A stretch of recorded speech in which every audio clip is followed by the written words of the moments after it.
السلام علیکم۔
السلام علیکم ورحمۃ اللہ وبرکاتہ۔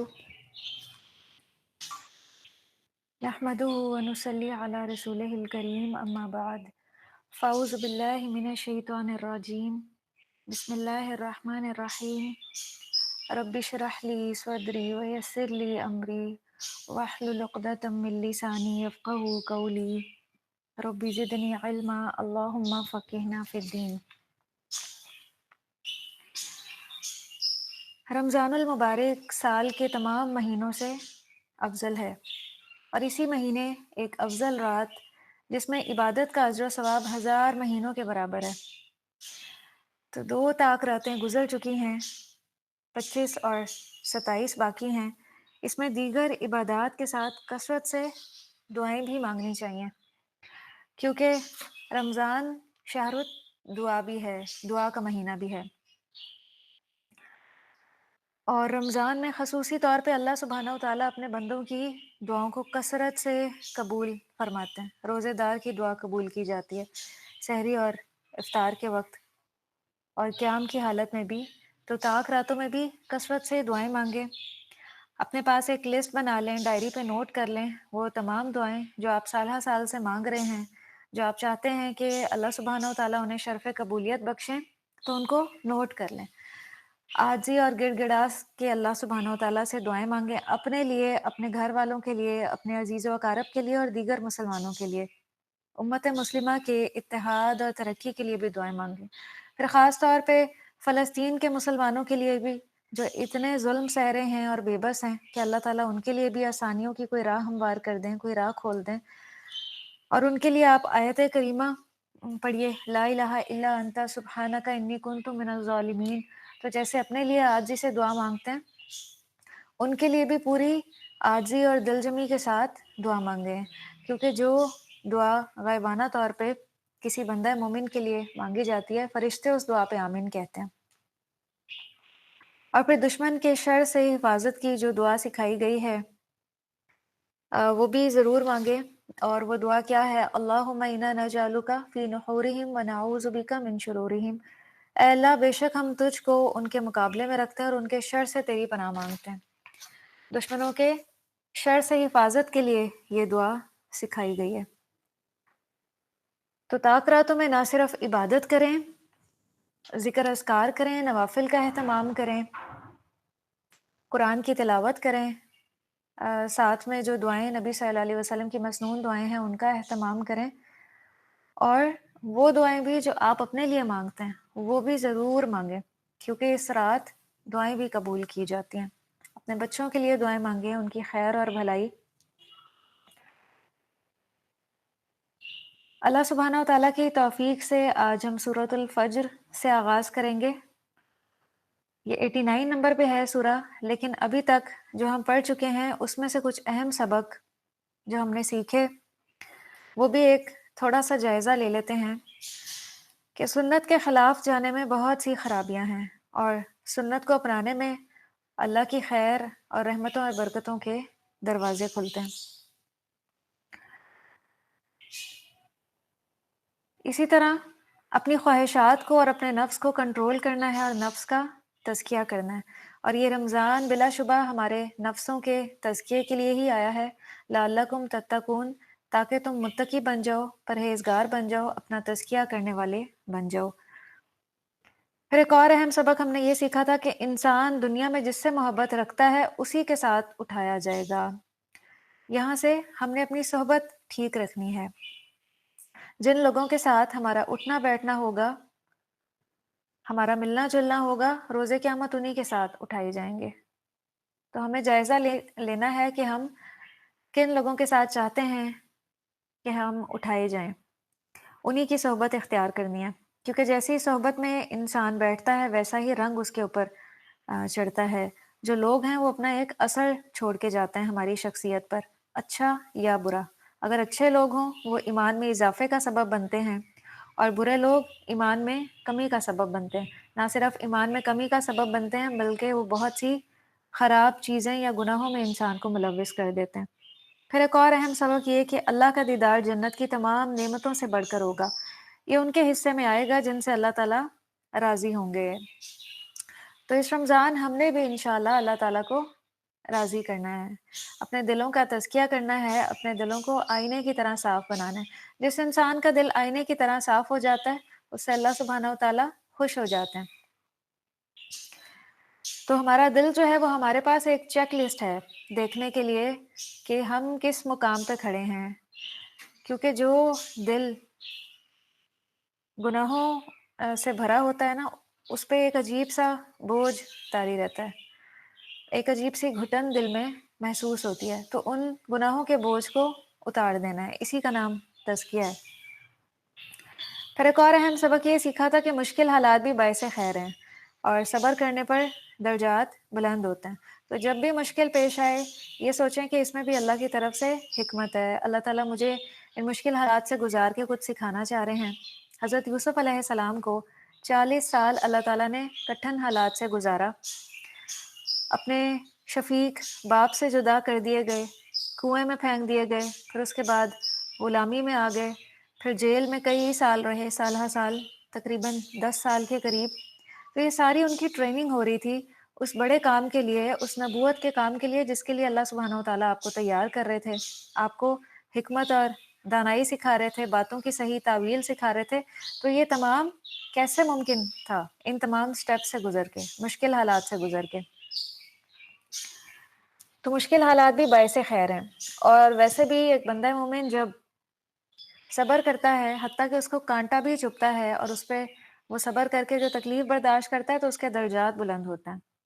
پھر ہم نے یہ سیکھا تھا کہ جب انسان اپنی زبان اور اعضاء کو اللہ کے ذکر میں لگاتا ہے تو دل کا تزکیہ ہوتا ہے۔ تو آج کل کثرت سے ذکر کریں، وہ اوقات جن میں آپ عبادت نہیں کر رہے ہوتے، نماز میں یا قرآن کی تلاوت میں مشغول نہیں ہوتے، ان میں اپنی زبان کو اللہ کے ذکر میں لگائیں۔ وہ تسبیحات پڑھیں جو میزان میں بڑی بھاری ہوں گی، جیسے سبحان اللہ و بحمدہ، سبحان اللہ العظیم، سبحان اللہ و بحمدہ عدد خلقہ و رضا نفسہ و زینت عرشہ و مداد کلماتہ۔ پھر سبحان اللہ والحمد للہ ولا الہ الا اللہ واللہ اکبر، لا حول ولا قوۃ الا باللہ۔ پھر درود شریف بھی آپ پڑھ سکتے ہیں، اور خاص طور پہ جمعے کے دن، اور استغفار کی دعائیں بھی پڑھیں، اس سے بھی دلوں کا تزکیہ ہوتا ہے، دل میں ایک سکون اور اطمینان نازل ہوتا ہے، اور بہت سی مشکلات ویسے ہی ٹل جاتی ہیں جو ابھی پہنچتی بھی نہیں ہیں۔ سورۃ الفجر۔ والفجر ولیال عشر والشفع والوتر۔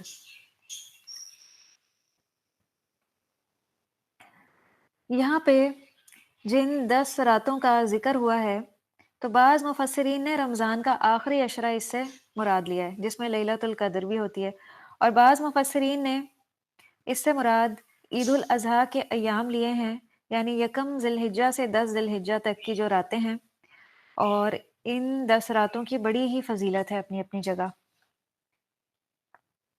اور جفت اور طاق کی، اب یہ فگرز کیا ہیں؟ وطر کی بہترین مثال خود اللہ تعالیٰ کی ذات ہے، اللہ تعالیٰ کی ذات وطر ہے، یعنی ایک ہے، اور نمازوں میں اس کی مثال نماز مغرب کے فرض ہیں اور عشاء کے آخر میں وطر کی نماز، کیونکہ ان کی تعداد 3 ہوتی ہے، مثلاً 1 3 5 7 9 11 کے فگر کو وطر کہا جاتا ہے، اور وطر حقیقتاً ایک ہی رکعت ہے۔ اب اس کے ساتھ جتنے بھی جفت نفل پڑے جائیں گے، ایک وطر سب کو وطر بنا دے گا۔ جفت ہوتے ہیں 2 4 6 8 کا فگر، تو ان دونوں کی بھی قسم اللہ تعالیٰ کھا رہے ہیں، اور رات کی جب وہ گزر جائے، ان باتوں میں اہل عقل کے لیے ضرور ایک بھاری قسم ہے۔ کیا آپ نے دیکھا نہیں کہ آپ کے پروردگار نے عاد کے ساتھ کیسا سلوک کیا تھا، اونچے ستونوں والے عاد ارم کے ساتھ؟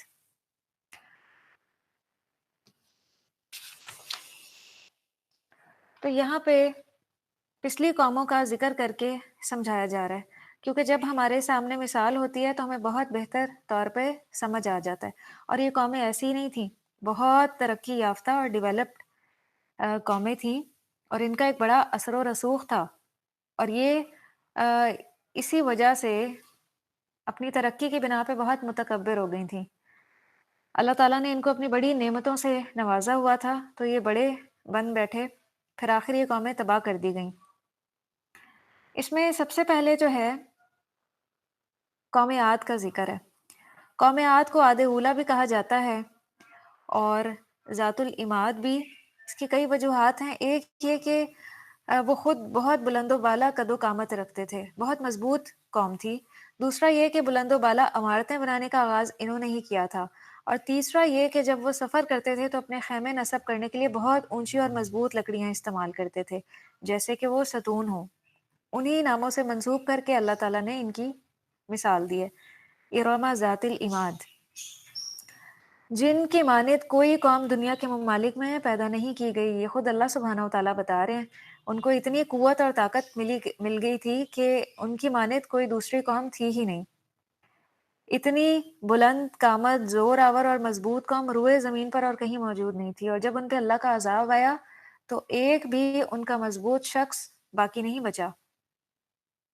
اور اس کا دوسرا مطلب یہ ہے کہ اس دور میں ساری دنیا میں انہی کا ہولڈ تھا، کوئی دوسری قوم ان کے لیول کی نہیں تھی، اور یہ لوگ بھی آخرت کے منکر تھے، بد کردار قسم کے لوگ تھے، باغی تھے، تو ان پہ اللہ تعالیٰ نے سخت ٹھنڈی اور تیز آندھی کا عذاب بھیجا، جس نے انہیں تہس نہس کر کے رکھ دیا۔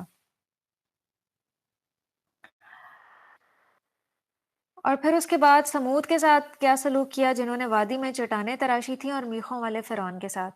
تو یہ قوم سمود، اسے عاد ثانی بھی کہا جاتا ہے، اور یہ ماہر سنگ تراش تھے، پہاڑوں کے اندر اپنے مکان تراش کے بنا لیتے تھے، اور انہوں نے ایسے شہروں کے شہر پتھروں کو تراش کے بنا رکھے تھے۔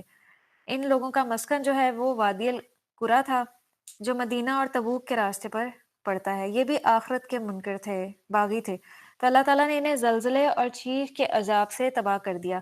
زلزلہ اتنا شدید تھا کہ ان کے پتھروں کے مکانوں میں دراڑیں اور شگاف پڑ گئے، پھر ان میں بہت سے مکان پہاڑ کے بوجھ کی وجہ سے کھنڈر بن گئے، اور وہ خود زلزلہ اور چیخ کی تاب نہ لا کر مر گئے، پوری کی پوری قوم ہلاک کر دی گئی۔ اور یہ معاملہ کسی قوم کے ساتھ تب ہوتا ہے جب اس میں کوئی ایک بھی اللہ والا باقی نہ بچ جائے، جب وہ لوگ اپنی سرکشی کی انتہا کو پہنچ جائیں، تب اللہ تعالیٰ کا یہ حکم ہوتا ہے، ورنہ انبیاء اپنی طرف سے پوری کوشش کرتے ہیں کہ قوم ایمان لے آئے۔ اور فرعون کے ساتھ، وَفِرْعَوْنَ ذِی الْأَوْتَادِ، تو فرعون جو ہے اس کو میخوں والا بھی کہا جاتا ہے، اور کہا جاتا ہے کہ جب کوئی اس کی خدائی پر ایمان نہیں لاتا تھا تو یہ اس کو سولی چڑھا دیتا، اور تختے دار جو جس تختے پہ سے اس کو اس شخص کو اٹیچ کیا جاتا تھا، اس کو رسیوں سے کسنے کی بجائے اس کے ہاتھوں اور پاؤں میں میخیں ٹھوک دیا کرتا تھا، اور یہ سب باتیں اس کی قوت، غرور اور سنگدلی پر دلالت کرتی ہیں۔ تو فرعون اور اس کی قوم بھی آخرت کی منکر تھی، اللہ کی نافرمان تھی، تو اس لیے اللہ تعالیٰ نے بحر کلزم میں غرق کر کے دنیا کو ان کے وجود سے پاک کر دیا،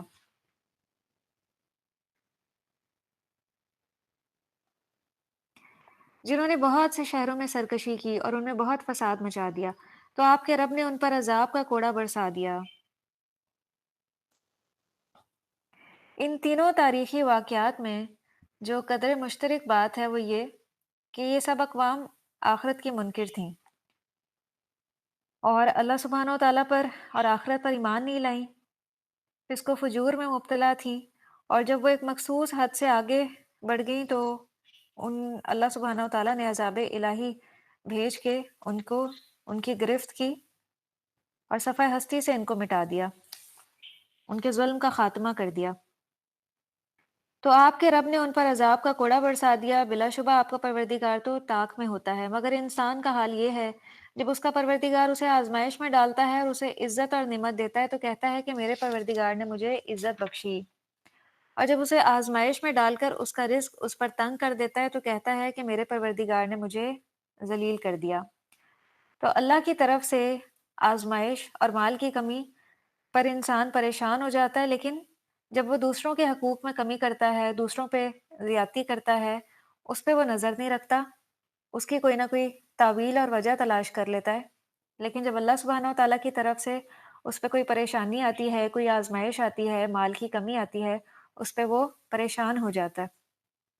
تو ایک بندہ مومن جو ہے نا وہ حساس دل رکھنے والا ہوتا ہے، وہ کسی دوسرے کی پریشانی کو اپنے اوپر محسوس کرتا ہے اور اس کو حتی الامکان دور کرنے کی بھی کوشش کرتا ہے۔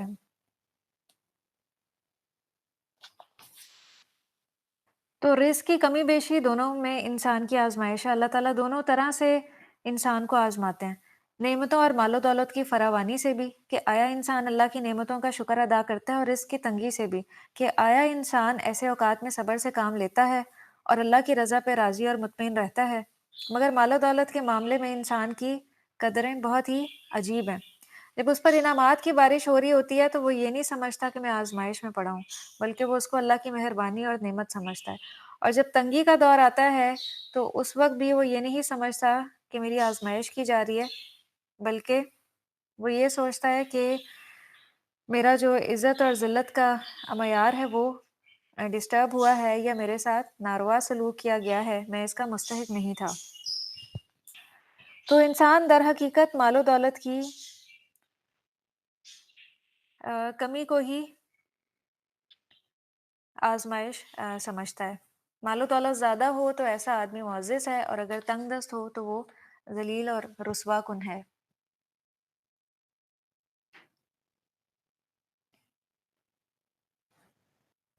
یہ معیار ہرگز درست نہیں، اللہ سبحانہ و تعالیٰ فرما رہے ہیں کہ یہ معیار تو ہرگز درست نہیں ہے، بلکہ تم لوگ یتیم سے عزت کا سلوک نہیں کرتے۔ تو عزت اور ذلت کا بنایا ہوا انسانی معیار سراسر غلط ہے۔ عزت اور ذلت کا اصل معیار مال و دولت ہرگز نہیں ہے، وہ تو اللہ سبحانہ و تعالیٰ کی تقسیم ہے، اللہ کی عطا ہے، جس کے نصیب میں اور تقدیر میں جتنا رزق ملا ہوا ہے، لکھا ہے اس کو وہ مل کر ہی رہتا ہے۔ تو اصل کرائیٹیریا کیا ہے؟ اچھا اخلاق اور تقوی، جس کے اندر یہ خصوصیات ہیں، حقیقی طور پہ اعلیٰ اور افضل وہی ہے، اور نہ مسکین کو کھانا کھلانے کی ترغیب دیتے ہو، نہ خود ان سے عزت کا سلوک کرتے ہو، اور نہ کسی دوسرے کو موٹیویٹ کرتے ہو اور ترغیب دیتے ہو، اور میراث کا سارا مال سمیٹ کر کھا جاتے ہو اور مال سے بہت ہی زیادہ محبت کرتے ہو۔ تو یہ سارے کام جو پیچھے بتائے گئے ہیں یہ کس وجہ سے ہوتے ہیں؟ مال کی بیش بہا محبت کی وجہ سے۔ تو مال کی محبت ایسا فیکٹر ہے جس کی وجہ سے انسان دوسروں کے حقوق میں کمی کرتا ہے۔ تو مال کی ایسی محبت بھی آزمائش بن جاتی ہے انسان کے لیے۔ یہی محبت بسا اوقات انسان کو حلال سے حرام کے راستے پہ لگا دیتی ہے، لیکن اس کو سمجھ ہی نہیں لگتی کہ وہ کیا کر رہا ہے۔ ہرگز نہیں، جب زمین کوٹ کوٹ کر برابر کر دی جائے گی اور آپ کا پروردگار آئے گا اس حال میں کہ فرشتے صف بستہ کھڑے ہوں گے اور جہنم اس دن سامنے لائی جائے گی، اس دن انسان نصیحت تو قبول کرے گا، مگر اس وقت اسے نصیحت سے کیا حاصل ہوگا؟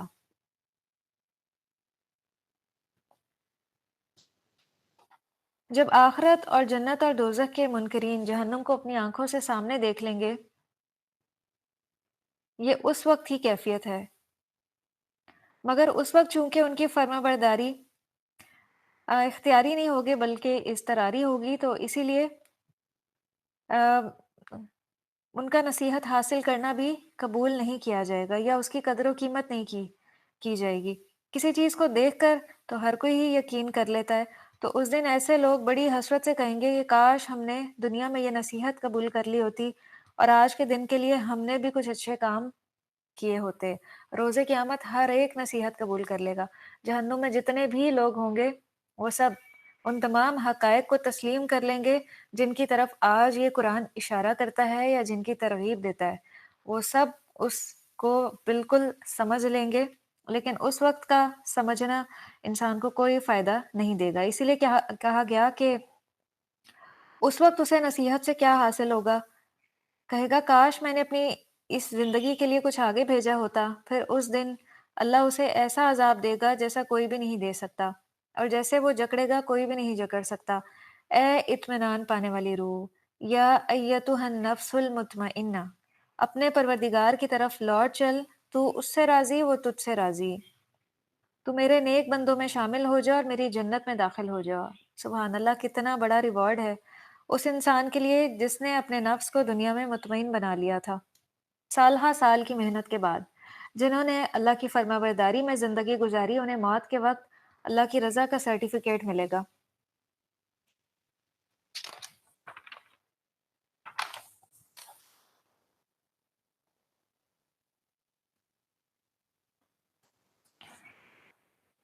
اور یہ بات اسے موت کے وقت کہی جائے گی، میدان حشر میں بھی، قبروں سے اٹھنے اور میدان حشر کی طرف چلتے وقت بھی کہی جائے گی، اور اللہ سبحانہ و تعالیٰ کی عدالت میں فیصلے کے بعد بھی کہی جائے گی۔ گویا ہر مرحلے پر اسے یہ اطمینان دلایا جائے گا کہ وہ اللہ کے فرما بردار بندوں میں شامل ہے اور جنت کا مستحق ہے۔ تو ایک بندہ مومن جو ہے وہ موت سے نہیں گھبراتا، کیونکہ اس کا نفس مطمئن ہوتا ہے، تو موت کی سختیوں میں بھی اس کے اوپر ایک سکون اور اطمینان طاری ہوتا ہے۔ جیسے بہت سے لوگوں کو آپ نے دیکھا ہوگا کہ اتنی آسانی سے ان کی موت واقع ہو جاتی ہے کہ ساتھ والوں کو بھی بسا اوقات خبر نہیں ہوتی ہے، اتنا ان کے ساتھ آسانی کا معاملہ کیا جاتا ہے، چند لمحات ہی لگتے ہیں۔ اور نیک روحیں جو ہیں ان کو علیین کے مقام پر پہنچا دیا جاتا ہے، جہاں پہلے سے موجود نیک روحیں ہوتی ہیں، اور وہاں وہ سب ایک دوسرے سے ملاقات کر کے بہت خوش ہوتی ہیں۔ اور روز قیامت بھی نیک لوگ اکٹھے کر دیے جائیں گے جو توحید پر یکجا تھے، تو یہ جو بشارتیں ہیں یہ ہر موقع پہ ان کو دی جائیں گی اللہ کی رضامندی کی، جن سے اللہ تعالیٰ راضی ہو گئے۔ اے اللہ، ہمیں بھی آپ اپنی رضا کا سرٹیفکیٹ عطا فرمائیے، اس دنیا میں ایسے امور اور اعمال بجا لانے کی توفیق دیجیے جن اعمال سے آپ راضی ہو جائیں، اور ان تمام اعمال سے محفوظ رکھیے جو آپ کو ناراض کرنے والے ہیں۔ سورۃ البلد۔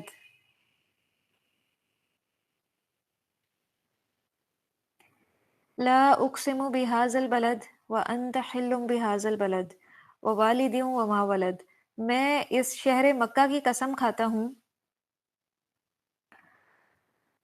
مسلمانوں کے علاوہ کفار مکہ کے ہاں بھی مکہ کی بڑی اہمیت اور عظمت تھی، بلکہ کفار مکہ تو اس شہر کی برکت کی وجہ سے کئی طرح کے دینی، دنیاوی، تجارتی اور سیاسی مفادات بھی حاصل کر رہے تھے۔ عرب بھر میں ان کی عزت، وقار اور دولت و شہرت کا سبب یہی شہر تھا، اور اس میں بھی کعبے کی موجودگی اس کا سبب تھی۔ اور اسی سبب سے نبی صلی اللہ علیہ وسلم شہر مکہ کی قسم کھا رہے ہیں، اور آپ اس شہر کو حلال بنانے والے ہیں۔ کیسے حلال بنانے والے ہیں؟ کہ آپ اس شہر میں فاتحانہ حیثیت سے داخل ہوں گے اور سیدنا ابراہیم علیہ السلام سے لے کر آج تک قائم شدہ حرمت کو توڑ دیں گے اور حلال بنا دیں گے۔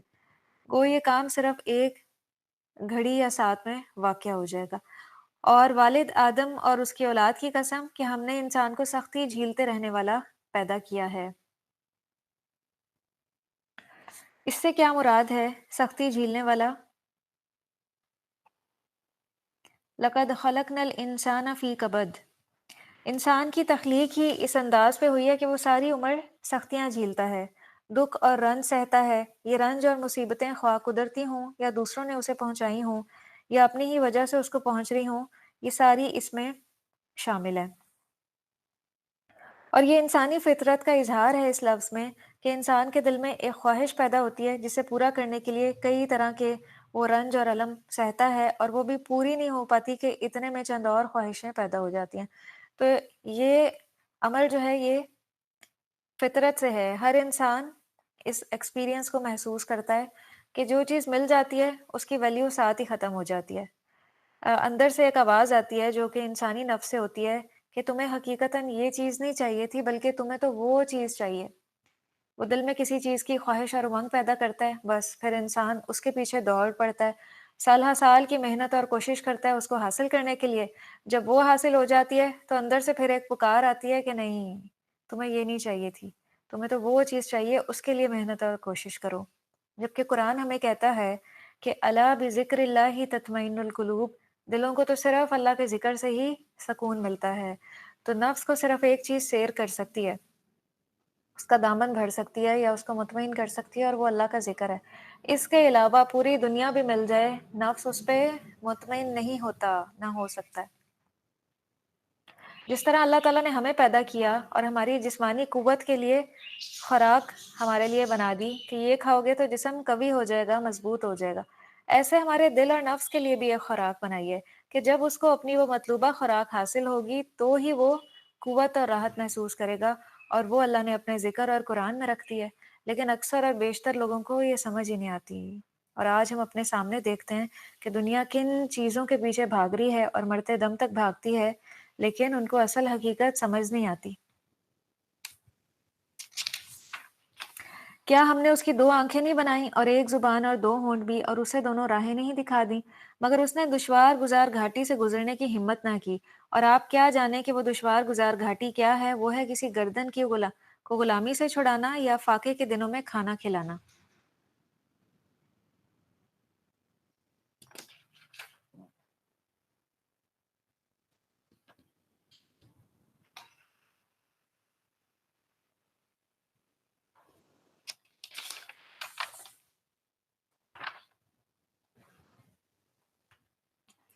تو یہاں پہ کچھ امور بتا دیے گئے ہیں کہ وہ دشوار گزار گھاٹی کیا ہے، یہ کام ہے، اور کسی قرابت دار یتیم کو یا کسی خاک سار مسکین کو۔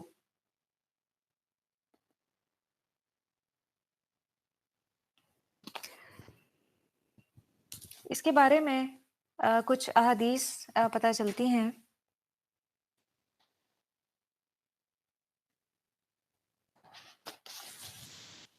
سبحان رضی اللہ عنہ کہتے ہیں کہ نبی کریم صلی اللہ علیہ وسلم نے فرمایا کہ افضل دینار جو آدمی خرچ کرتا ہے وہ ہے جو وہ اپنے اہل و عیال پہ خرچ کرے۔ پھر فرمایا کہ وہ دینار جس کو وہ اللہ کے راستے میں یا اپنے جانور پر خرچ کرتا ہے یا سواری پر خرچ کرتا ہے، پھر وہ دینار جو وہ اپنے ساتھیوں پر یا اللہ کے راستے میں خرچ کرتا ہے۔ تو یہ سارے افضل دینار ہیں جس کو ایک بندہ خرچ کر سکتا ہے، کن کن امور میں یا کن کن راستوں میں۔ پھر اس کے ساتھ یہ کہ وہ ان لوگوں سے ہو جو ایمان لائے اور ایک دوسرے کو صبر کرنے کی اور ایک دوسرے پر رحم کرنے کی وصیت کی۔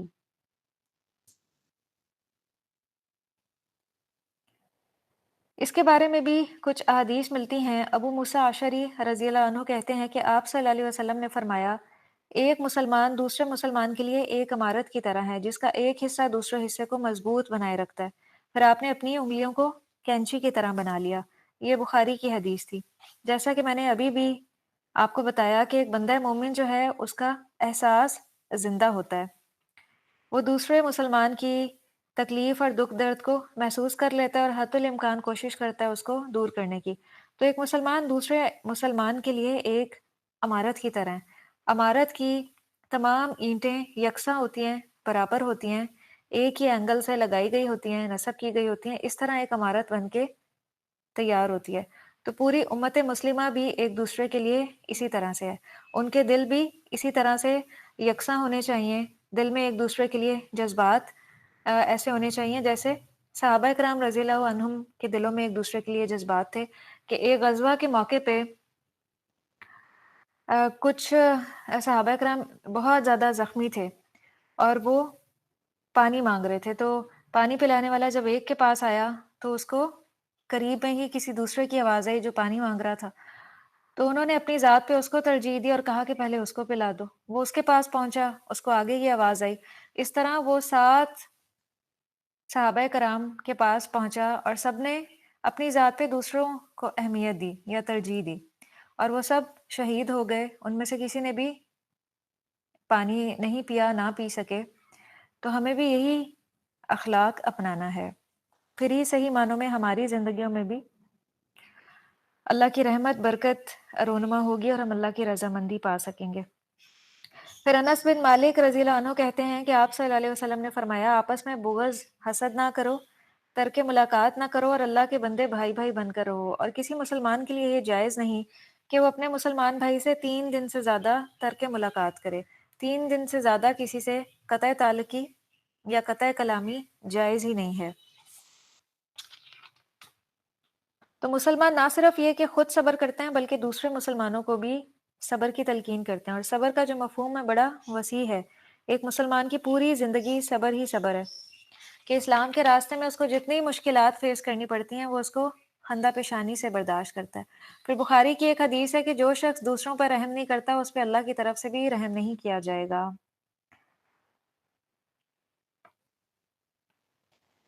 پھر مسلمان ایک دوسرے پر رحم کرنے، دوستی رکھنے اور مہربانی برتنے میں ایک جسم کی طرح ہیں۔ جب ایک عضو کو تکلیف ہوتی ہے تو سب اعضاء بے چین ہو جاتے ہیں، نیند نہیں آتی اور بخار چڑھ جاتا ہے۔ تو کیا ہماری بھی یہ کیفیت ہوتی ہے جب ہم کسی دوسرے مسلمان کو کسی تکلیف میں دیکھتے ہیں کہ وہ تکلیف ہمیں اپنے جسم پہ محسوس ہو؟ یہ کامل ایمان کی علامت ہے، اور کامل ایمان اسی بندہ مومن کے حصے میں آتا ہے جس کی یہ کیفیت ہو جائے، جو دوسروں کا دکھ اور درد محسوس کرنے لگ جائے۔ اسی لیے ایک حدیث میں آتا ہے کہ تم جو چیز اپنے لیے پسند کرتے ہو وہی دوسروں کے لیے پسند کرو۔ اس سے ہمارے پاس ایک میزان اور کرائیٹیریا آ جائے گا کہ ہم نے کس طرح سے سوچنا ہے۔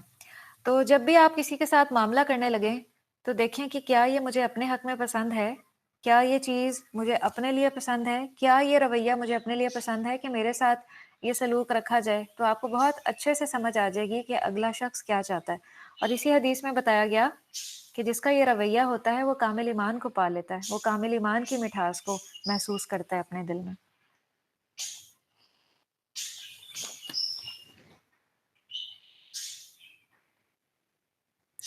یہی لوگ صاحب سعادت ہیں، اور جنہوں نے ہماری آیات کا انکار کیا وہی بدبخت ہیں، ان کے لیے آگ ہے جو ہر طرف سے بند کر دی گئی ہوگی۔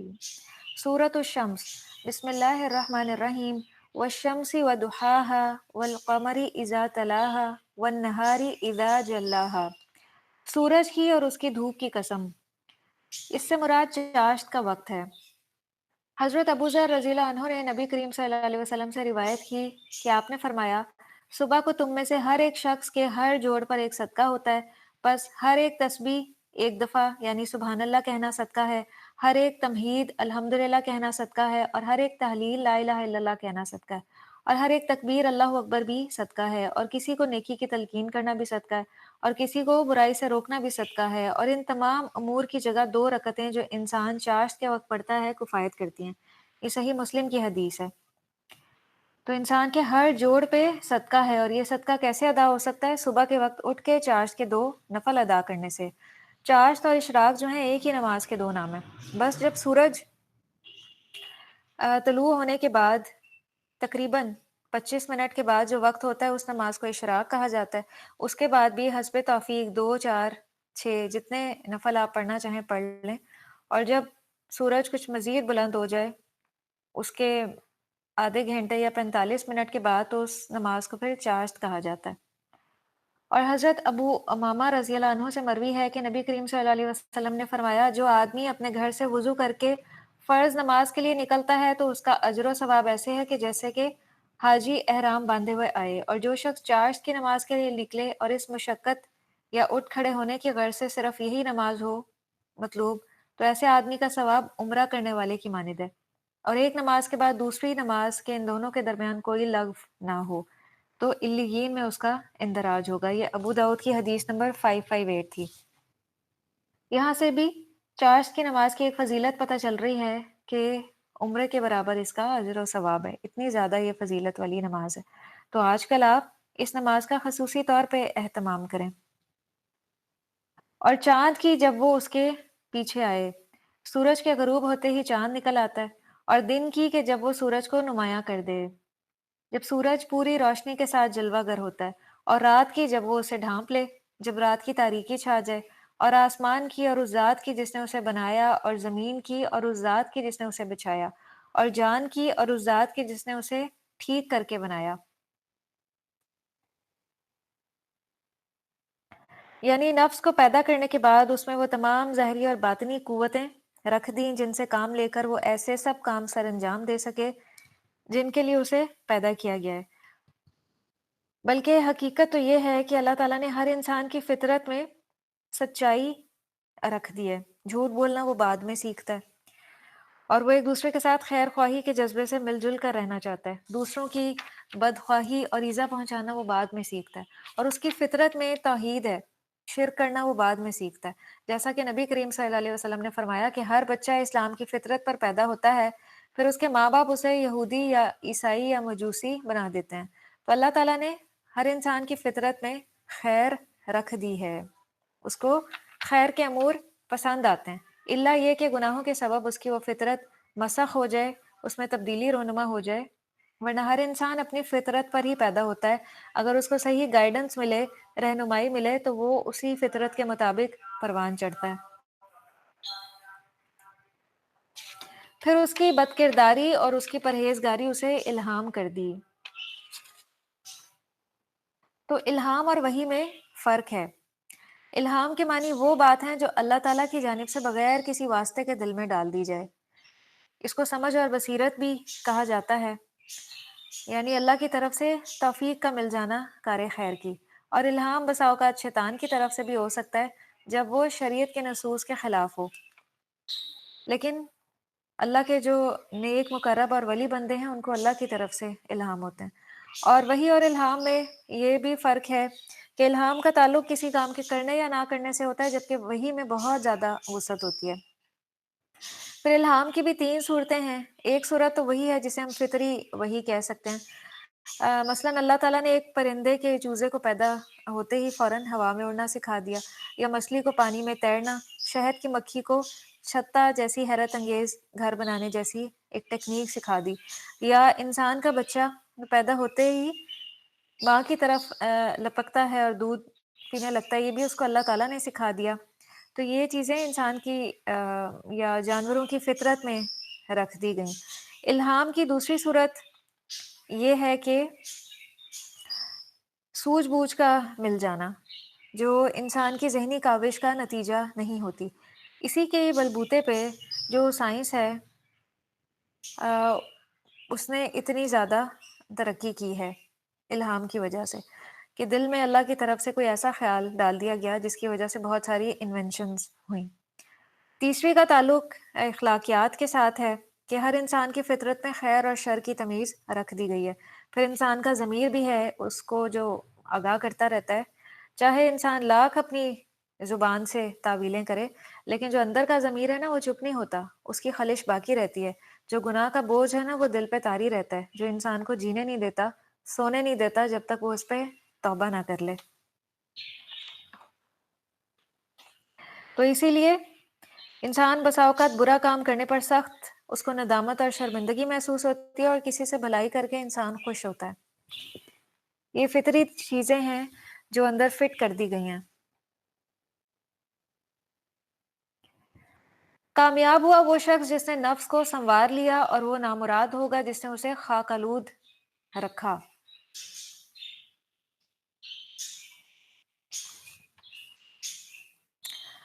تو یہاں پہ وہاں متضاد اشیاء کی قسمیں کھائی گئی ہیں۔ تو جس نے بھی اپنے نفس کو کفر و شرک اور فاسد عقائد سے یا اخلاق رذیلہ سے پاک کر لیا وہ کامیاب ہو گیا، اور جس شخص نے اپنے ضمیر کی آواز کو جو اسے خیر اور شر پہ متنبع کرتی رہتی ہے خاک میں دبا لیا تو وہ نامراد ہوا۔ جس طرح سورج اور چاند ایک دوسرے سے مختلف ہیں، دن اور رات مختلف ہیں، ایک دوسرے کی ضد ہیں، اسی طرح فجور اور تقوی یا خیر اور شر بھی ایک دوسرے کی ضد ہیں، اور ان دونوں کی بنیاد پر اٹھنے والے اعمال بھی ایک دوسرے سے اپوزٹ ہیں، اور ظاہر ہے جب اعمال اپوزٹ ہیں تو اس کے نتائج بھی پھر اپوزٹ ہوں گے، متضاد ہوں گے اور مختلف ہوں گے، اور ہونے بھی چاہیے۔ انسانی عقل بھی یہی کہتی ہے، اس بات کو تسلیم کرتی ہے، اور ان کے جو نتائج ہیں وہ ایک جیسے نہیں ہو سکتے۔ تقوی کی بنیاد پہ کیے جانے والا اعمال کا جو نتیجہ ہے وہ فلاح اور کامیابی ہے، جبکہ فسق و فجور کی بنیاد پہ کیے ہوئے اعمال کا نتیجہ ناکامی اور نامرادی ہے۔ انسان چاہے لاکھ لوگوں سے چھپا لے اور اپنی تنہائیوں میں گناہ کرے، لیکن گناہ کا بہرحال ایک اثر ہوتا ہے۔ فرشتے تو اس کو لکھ ہی لیتے ہیں، لیکن اس کا ایک فوری اثر بھی انسان کی شخصیت پہ رونما ہوتا ہے۔ ایک حدیث سے یہ پتہ چلتا ہے کہ جب بندہ ایک گناہ کرتا ہے نا تو وہ سیاہ نقطہ اس کے دل پہ لگ جاتا ہے، بے شک وہ ایسی تنہائیوں میں کیا گیا ہو کہ کسی کو کانو کان خبر نہ ہوئی ہو، لیکن وہ جو دل پہ سیاہ نقطہ لگنا تھا نا وہ لگ جائے گا، اور وہ سیاہ نقطہ جو ہے انسان سے بہت سے نیک کاموں کی توفیق چھین لیتا ہے، ایک وہ بوجھ بن جاتا ہے دل پہ۔ اور اگر انسان اپنی ڈگر پہ قائم رہے، گناہ کرتا چلا جائے تو ایک وقت آتا ہے کہ دل بالکل سیاہ ہو جاتا ہے، پھر نیکی کی کوئی بات سوچتی ہی نہیں ہے، دل میں ایک تاریکی اور گھٹن محسوس ہوتی ہے، ایسا گناہوں کے سبب ہوتا ہے۔ تو جو اس کیفیت سے نکلنا چاہتا ہے وہ کثرت سے توبہ استغفار کرے، اللہ کی طرف رجوع کرے، اپنے گناہوں پہ نادم ہو، گڑ گڑا کے روئے، اپنے رب کو منائے، تو یہ رونا جو ہے وہ دل کو صاف کر دے گا، اور یہی مطلوب ہے کہ تمام زندگی انسان اپنا تزکیہ کرتا رہے۔ تو کامیاب ہوا وہ جس نے اپنے نفس کو سنوار لیا۔ سمود نے اپنی سرکشی کی بنا پر حق کو جھٹلایا، جبکہ ان کا سب سے بڑا بدبخت بپھر اٹھا۔ تو یہ جو قومیں ہیں، آپ ذرا ان کی سرکشی کا اندازہ لگائیں کہ جب کوئی اللہ کی نافرمانی کرتا ہے نا تو دل پہ تو سیاہ نقطے لگتے ہی ہیں، لیکن جب وہ سرکشی میں حد سے بڑھ جاتا ہے نا، گناہوں کی بھی ایک حد ہے، جب انسان اس حد کو بھی کراس کر لیتا ہے تو اس کی پھر عقل بھی الٹ جاتی ہے، وہ پھر بڑا ہی بدبخت بن جاتا ہے۔ تو اللہ کے رسول نے انہیں کہا اللہ کی اونٹنی اور اس کے پانی پینے کی باری کے معاملے میں بچو، لیکن انہوں نے رسول کو جھٹلایا اور اونٹنی کی کونچیں کاٹ ڈالیں، تو ان کے پروردگار نے ان کے گناہ کی پاداش میں ایسی آفت نازل کی کہ انہیں زمین بوس کر کے برابر کر دیا، اور وہ ایسی تباہی کے انجام سے ڈرتا نہیں۔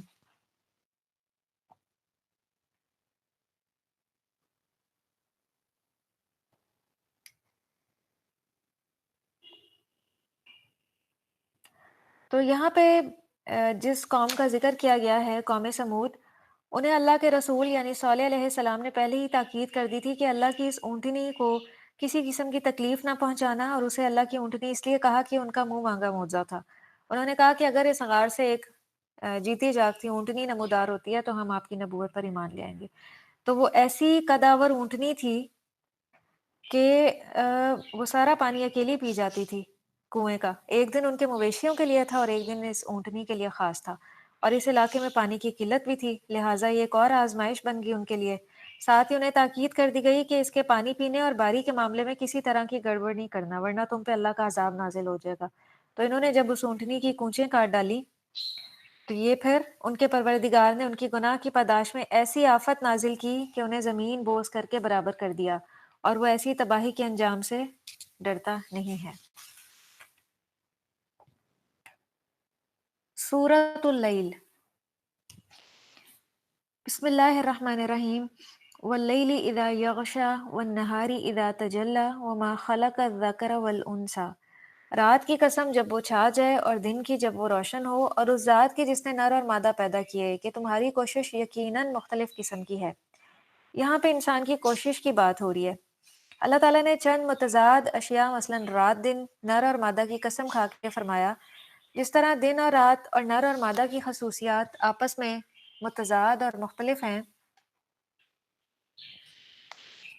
اسی طرح اے بنی نوح انسان، تم جو کچھ اس دنیا میں اعمال بجا لا رہے ہو وہ بھی ایک دوسرے سے متضاد اور مختلف ہیں، لہٰذا تمہاری اس کوشش اور عمل کے نتائج بھی مختلف ہیں اور ہونے بھی چاہیے، اور وہ یکساں کبھی نہیں ہو سکتے۔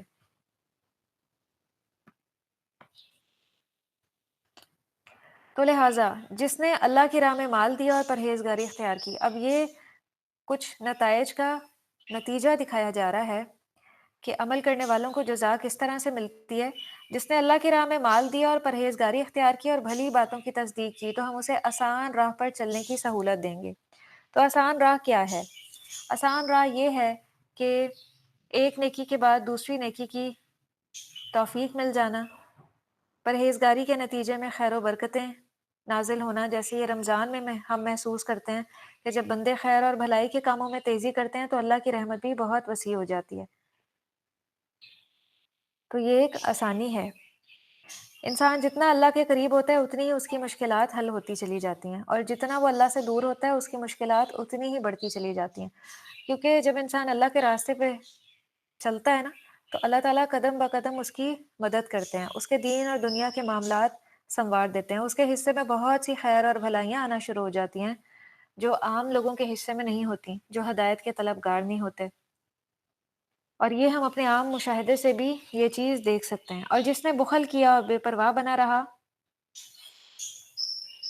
اور بھلائی کو جھٹلا دیا تو ہم اسے تنگی کی راہ پر چلنے کی سہولت دیں گے. تو یہ تنگی کی راہ کیا ہے؟ یہ دو متضاد مثالیں دی گئی ہیں. ایک وہ ہے جو اللہ کی راہ میں خرچ کرتا ہے، اور دوسرا وہ ہے جو مال خرچ کرنے کو تیار نہیں ہوتا، اور اگر خرچ کرتا ہے تو اپنی ہی ذات پر خرچ کرتا ہے، یا ایسے کاموں میں خرچ کرتا ہے جن سے اس کی شہرت ہو یا فیاضی کا چرچا ہو. اپنی زندگی ایسے بسر کرتا ہے جیسے اس کا خالق و مالک نے اس کو حکم نہیں دیا. یعنی عملی زندگی جو ہے اس کی بالکل مختلف ہوتی ہے. ہر بھلائی کی بات کو وہ جھٹلا دیتا ہے، اس کو قبول ہی نہیں کرنا چاہتا، کیونکہ ہر بھلائی کی بات کی زد اس کے نفس پہ پڑتی ہے. ایسے لوگوں کے لیے اللہ تعالیٰ جہنم کا راستہ آسان اور نیکی اور بھلائی کی راہیں بہت مشکل بنا دیتا ہے. ان کی زندگی گناہ اور حرام کاموں میں گزرتی ہے، اور وہ قصب حرام اور رزق حرام سے ایسے مانوس ہوتے ہیں کہ رزق حلال کی انہیں کوئی راہ پسند ہی نہیں آتی. اسی لیے پھر ان کے لیے ایسے ہی راستے آسان ہو جاتے ہیں. تو انسان اپنے لیے جو راستہ پسند کرتا ہے نا اس کے لیے وہی راستہ آسان ہوتا ہے. جو بندہ خیر کے راستے پہ چلنا چاہتا ہے، بھلائیاں سمیٹنا چاہتا ہے، اللہ تعالیٰ اس کے لیے وہ راستہ آسان کر دیتے ہیں. جو شر کے راستے پہ چلنا چاہتا ہے تو اس کے لیے وہ راستہ آسان کر دیا جاتا ہے، لیکن پھر بھی وہ آسان نہیں ہوتا، کیونکہ اللہ تعالیٰ فرما رہے ہیں کہ ہم اسے تنگی کی راہ پر چلنے کی سہولت دیں گے. ہو سکتا ہے بندہ اس راہ کو آسان سمجھ رہا ہو، کیونکہ وہ ایک وقتی لذت تو نفس کو حاصل ہو رہی ہوتی ہے نا، لیکن بس وہ ایک وقتی لذت ہوتی ہے. اس گناہ کو کرنے کے بعد جو دل کی حالت ہوتی ہے یا جو گھٹن ہوتی ہے وہ ایک تنگی کی راہ ہوتی ہے، جس سے پھر وہ بندہ نکل نہیں پاتا. سیدنا ابن عباس رضی اللہ عنہ کہتے ہیں کہ کذب بالحسنہ کا معنی یہ ہے کہ اس کو یہ یقین نہیں کہ اللہ کی راہ میں جو خرچ کرے گا اللہ تعالیٰ اس کو اس کا بدلہ دے گا، اور ایسا یقین کی کمزوری کی وجہ سے ہوتا ہے. پھر ایک اور حدیث ہے، سیدنا ابو ہریرہ رضی اللہ عنہ کہتے ہیں کہ آپ صلی اللہ علیہ وسلم نے فرمایا ہر صبح دو فرشتے نازل ہوتے ہیں، ایک کہتا ہے کہ اے اللہ خرچ کرنے والے کو اس کے عوض اور مال دے، اور دوسرا کہتا ہے کہ اے اللہ بخل کرنے والے کے مال کو تلف کر دے. یہ بخاری کی حدیث ہے. پھر سیدنا علی رضی اللہ عنہ سے روایت ہے کہ ہم بقیع میں ایک جنازے میں شریک تھے، اتنے میں آپ صلی اللہ علیہ وسلم تشریف لائے اور آپ بیٹھ گئے، تو ہم سب بھی آپ کے ارد گرد بیٹھ گئے.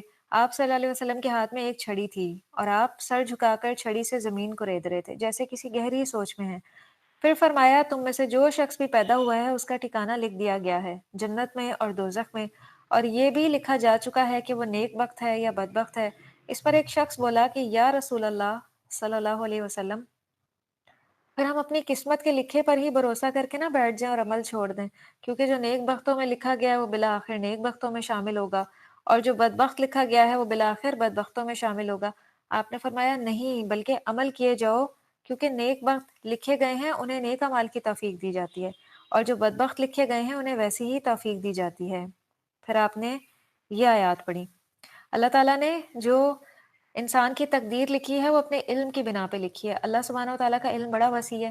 اللہ کو پتا ہے میرا یہ بندہ بڑا ہو کے کیسے اعمال سر انجام دے گا، نیکی کے راستے پہ چلے گا یا بدی کے راستے پہ چلے گا. اسی لحاظ سے اللہ تعالیٰ نے اپنے اس علم کی بنا پہ اس کی تقدیر لکھ دی کہ یہ نیک بخت ہوگا یا بد بخت ہوگا. اسی حساب سے پھر اس کے ساتھ معاملہ کیا جاتا ہے. اگر نیک بخت ہو تو اس کے لیے نیکی کی راہیں کھلتی ہیں، نیک اعمال کی توفیق ملتی ہے، اور اگر بد بخت ہو تو اس کو ویسی ہی توفیق دی جاتی ہے. تو ہم اسے تنگی کی راہ پر چلنے کی سہولت دیں گے، اور جب وہ جہنم کے گڑھے میں گرے گا تو اس کا مال اس کے کسی کام نہ آئے گا۔ جس مال کو وہ بچا بچا کے رکھتا تھا، اس کو خرچ نہیں کرتا تھا، وہ اس کے معاملے میں بڑا بخیل تھا، بلا شبہ راہ دکھانا ہمارے ذمہ ہے۔ یعنی ہم نے خیر اور شر کی تمیز کو انسان کی فطرت میں داخل کر دینے پر ہی اکتفا نہیں کیا، بلکہ اس کی پوری رہنمائی کرنا بھی ہمارے ذمہ ہے۔ ہم نے اللہ سبحانہ و تعالیٰ سے دعا کی تھی، اہدنا الصراط المستقیم، اے اللہ ہمیں ہدایت کی راہ دکھا۔ تو اللہ سبحانہ و تعالیٰ نے ہمیں ہدایت اور نیکی کی کتنی راہیں دکھا دی، کتنے امور اس رمضان میں ہمیں بتا دیے کہ اگر ہم وہ کریں گے تو اللہ کی رضامندی کو پالیں گے، اور یہ کام اللہ تعالیٰ نے اپنے رسولوں کو بھیج کر کیا اور کتابیں نازل کر کے کیا، اور آخرت اور دنیا دونوں کے ہم ہی مالک ہیں، لہٰذا میں نے تمہیں بھڑکتی آگ سے ڈرا دیا ہے، اس میں وہی گرے گا جو بڑا بدبخت ہو، جس نے جھٹلایا اور منہ پھیرا، اور جو بڑا پرہیزگار ہوگا اسے اس سے دور رکھا جائے گا۔ جس نے تقویٰ کی زندگی گزاری، اللہ کی پسند ناپسند کا خیال رکھا، وہ کوشش کے ساتھ دنیا میں برائیوں سے بچتا رہا، تمام زندگی اس کا یہی طرز عمل رہا، تو روز قیامت جو اسے ریوارڈ ملے گا، وہ جیسے دنیا میں بچتا رہا تھا، اللہ تعالیٰ آخرت میں اسے اپنے عذاب سے بھی بچا لیں گے۔ اتنا بڑا ریوارڈ ہوگا۔ تو یہ دنیا، اس کے مصائب، اس کی مشکلات وقتی ہیں، یہ دنیا فانی ہے، ایک دن یہ تمام تکالیف دور ہو جائیں گی۔ ایک وہ شخص جس نے اپنی ساری زندگی تکالیف میں گزاری، ایک دن بھی سکھ اور چین کا نہیں تھا، اس کو جب روز قیامت جنت کا مشاہدہ کرایا جائے گا تو وہ کہے گا، قسم کھا کے کہے گا کہ میں نے تو دنیا میں کوئی تکلیف دیکھی نہیں۔ وہ اپنی تمام تکالیف کو بھول جائے گا۔ اسی طرح آپ اس کا اس بات سے بھی مشاہدہ کریں کہ ماضی میں جو تکلیفیں دیکھی ہوتی ہیں، وقت گزرنے کے ساتھ ساتھ دل سے ان کا بوجھ اتر جاتا ہے۔ ماضی میں ہمیشہ انسان جب سوچتا ہے ماضی کے بارے میں تو اچھی فیلنگز آتی ہیں، اور اس وقت میں انسان نے جو اچھا وقت گزارا ہوتا ہے، انجوائے کیا ہوتا ہے، تو وہ ایک بہت اچھی فیلنگز آتی ہیں کہ جو تکالیف تھے اس کا بوجھ دھل جاتا ہے۔ تو ایسے ہی روز قیامت جو تکلیف دہ امور تھے وہ بھول جائیں گے، ان کا بوجھ دھل چکا ہوگا۔ لہٰذا میں نے تمہیں بھڑکتی آگ سے ڈرا دیا ہے، اس میں وہی گرے گا جو بڑا بدبخت ہو، جس نے جھٹلایا اور منہ پھیرا، اور جو بڑا پرہیزگار ہوگا اسے اس سے دور رکھا جائے گا، جس نے پاکیزہ ہونے کی خاطر اپنا مال دیا۔ مقصد نہ ریاکاری تھی، نہ نمود و نمائش، نہ دل کا بخل، بلکہ اس خرچ کرنے کے ساتھ وہ اپنے دل کا تزکیہ چاہتا تھا، کیونکہ صدقہ کرنے سے بھی دلوں کا میل کچیل دور ہوتا ہے، گناہ جھڑتے ہیں۔ اس پر کسی کا کوئی احسان نہ تھا جس کا وہ بدلہ چکاتا، بلکہ اس نے تو محض اپنے رب برتر کی رضا کے لیے مال خرچ کیا، اور جلد ہی وہ خوش ہو جائے گا۔ یہاں پہ سیدنا ابو بکر صدیق رضی اللہ عنہ کی شان میں یہ آیات نازل ہوئی ہیں، آیت نمبر 18 اور آیت نمبر 19۔ اس میں کسی خاص شخص کی طرف اشارہ کیا جا رہا ہے اور نام نہیں لیا گیا، جو لوگوں پر مال خرچ کرتا تھا، جن کا اس خرچ کرنے والے شخص پر پہلے سے کوئی احسان نہ تھا، بلکہ وہ محض اللہ کی رضا اور خوشنودی کے لیے مال خرچ کیا کرتا تھا۔ تو یہ آیات سیدنا ابو بکر صدیق کی شان میں نازل ہوئیں۔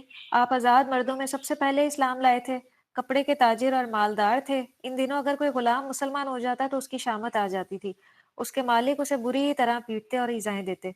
ان غلاموں کی یہ کیفیت رسول اللہ صلی اللہ علیہ وسلم سے برداشت نہ ہوتی، تو آپ سیدنا ابو بکر صدیق رضی اللہ عنہ کو اشارہ کرتے کہ اسے خرید کر آزاد کر دیں، تو سیدنا ابو بکر رضی اللہ عنہ ان غلاموں کی منہ مانگی قیمت ادا کر کے انہیں خرید کر کے آزاد کر دیتے تھے۔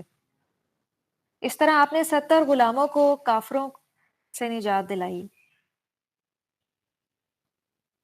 اور ایک اور حدیث سے بھی پتہ چلتا ہے کہ ابن عباس رضی اللہ عنہ سے مروی ہے کہ جس بیماری میں آپ نے انتقال فرمایا، آپ ایک کپڑے سے اپنا سر باندھے ہوئے باہر نکلے، پھر منبر پر بیٹھے، اللہ کی حمد و ثنا بیان کی، پھر فرمایا، لوگوں میں سے کسی کا مجھ پر جان اور مال کے لحاظ سے احسان ابو بکر بن ابی قحافہ سے زیادہ نہیں ہے، اور اگر میں کسی کو جانی دوست بنانے والا ہوتا تو ابو بکر کو بناتا، مگر اسلام کی دوستی ہی بہت اچھی ہے، دیکھو ابو بکر کی کھڑکی کے سوا مسجد کی جتنی کھڑکیاں کھلی ہیں سب بند کر دو۔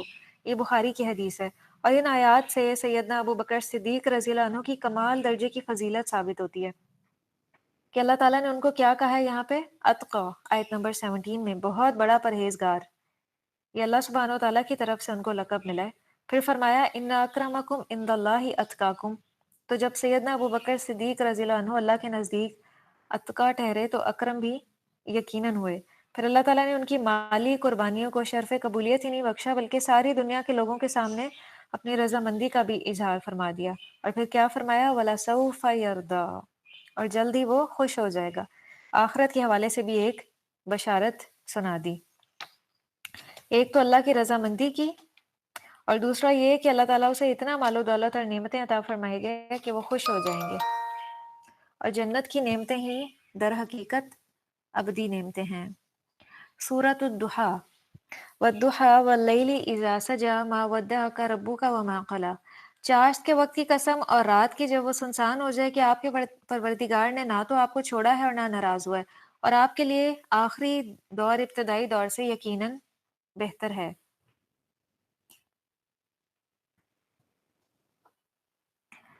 اس آیت میں اللہ تعالیٰ نے آپ کو ایک عظیم و شان خوشخبری دی، اور اس وقت دی جبکہ اس کے پورا ہونے کے آثار دور دور تک کہیں نظر نہیں آ رہے تھے، اور آپ کو یہ تسلی دی گئی کہ آپ کفار مکہ کی ایذا اور ظلم سے نہ گھبرائیں، کیونکہ آپ کی زندگی کا ہر آنے والا دور اپنے پہلے دور سے بہتر ہوگا، اور رفتہ رفتہ آپ کی عزت و شرف میں اضافہ ہوگا۔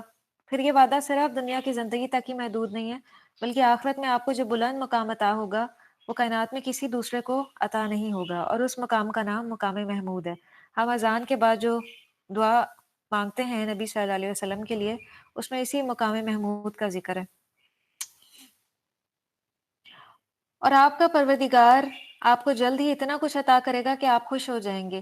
کیا اس نے آپ کو یتیم نہ پایا، پھر ٹھکانہ فراہم کیا، اور راہ سے بھولا ہوا پایا تو راہ دکھا دی۔ آپ صلی اللہ علیہ وسلم کو اللہ تعالیٰ نے کیا کچھ دے رکھا تھا، اس کا احاطہ ہم نہیں کر سکتے، بلکہ ہم تو صرف سوچنے پر مجبور ہیں کہ وہ کون سی عزت و شرف کی بات تھی جو آپ صلی اللہ علیہ وسلم کو اللہ تعالیٰ نے عطا نہ کی ہو۔ آپ کو اللہ تعالیٰ نے صحابہ کرام کی ایسی جماعت عطا کی جن میں سے ایک ایک فرد آپ صلی اللہ علیہ وسلم پر اپنی جان تک فدا کرنے پر فخر محسوس کرتا تھا۔ آپ کو اللہ تعالیٰ نے معلم بنایا، اپنی کتاب کو مفسر بنایا۔ پورے عرب سے آپ صلی اللہ علیہ وسلم کی کوششوں سے کفر و شرک کا مکمل طور پہ خاتمہ ہوا، پورے جزیرہ عرب میں اسلام کا غلبہ ہو گیا، اور آپ 23 سال کے قلیل عرصے میں ایک وحشی اور اجڑ اور ایک دوسرے کے خون کی پیاسی قوم کو دنیا بھر کی تہذیب اور تمدن سکھانے میں کامیاب ہو گئے۔ اور پھر آپ کی زندگی کے بعد آپ کی یہ تحریک پوری دنیا پر چھا گئی، اور آپ نے تھوڑے ہی عرصے میں ایسا اخلاقی، معاشی، معاشرتی اور سیاسی انقلاب برپا کیا جس کی نظیر نہیں ملتی۔ یہ سب کچھ کیا تھا؟ یہ اللہ کی رحمت اور عطا تھی، جس کے متعلق اللہ تعالیٰ نے فرمایا ہم آپ کو اتنا کچھ عطا کریں گے کہ آپ خوش ہو جائیں گے۔ یہ تو صرف دنیا کی زندگی تک ہے نا، تو یہ ریوارڈ آخرت میں تو بہت زیادہ ہوگا۔ تو ہم نے آپ کو راہ سے بھولا ہوا پایا تو راہ دکھا دی۔ نبی صلی اللہ علیہ وسلم جو ہیں وہ ہدایت کے طلبگار تھے، تو اللہ تعالیٰ نے آپ کو وہ عطا فرمائی، اور آپ کو مفلس پایا تو مالدار کر دیا، لہٰذا کسی یتیم پر سختی نہ کیجیے اور نہ کسی سائل کو جھڑکیے، اور آپ پر آپ کے پروردگار نے جو انعام کیا ہے اسے بیان کیا کیجیے۔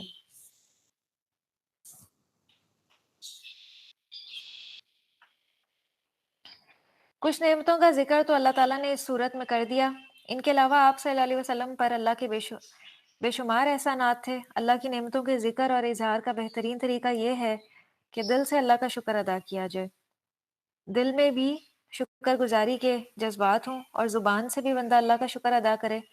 پھر شکر گزاری کس طرح سے ہوگی؟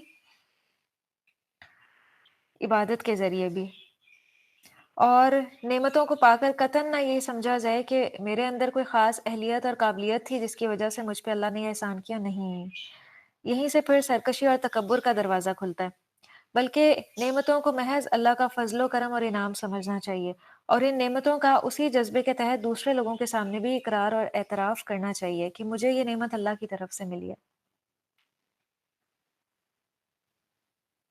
تو جس انسان کا بھی دل تنگ ہو اور وہ مشکلات سے گھرا ہوا ہو، اس صورت میں نبی صلی اللہ علیہ وسلم کی مشکلات بھی بتائی گئی ہیں۔ جس کے دل میں گھٹن محسوس ہو تو اسے یہ صورت پڑھنی چاہیے، اس سے اس کے دل کا بوجھ ہلکا ہوگا۔ اور کچھ اخلاق بھی اس صورت میں سکھائے گئے ہیں کہ کسی پر بھی ظلم اور زیادتی نہیں کرنی، کسی مظلوم، یتیم، سوالی اور ضرورت مند کے ساتھ زیادتی نہیں کرنی۔ اگر کسی کو مال کی فراوانی ملی بھی ہے تو یہ نعمت اس کو کہاں سے ملی ہے؟ اس کا اپنا کمال ہے، یہ اس کو اللہ کی طرف سے ملی ہے۔ اللہ تعالیٰ نے اس کے لیے رزق کے دروازے کھولے ہیں، تو اگر وہ اللہ کے بندوں پہ خرچ کرتا ہے تو ظلم اور زیادتی کر کے کیوں خرچ کرتا ہے؟ اس کو ان کے ساتھ احسان کا معاملہ کرنا چاہیے، جس طرح اللہ تعالیٰ نے اس پہ احسان کیا اور اس کو مال و دولت کی نعمت عطا فرمائی۔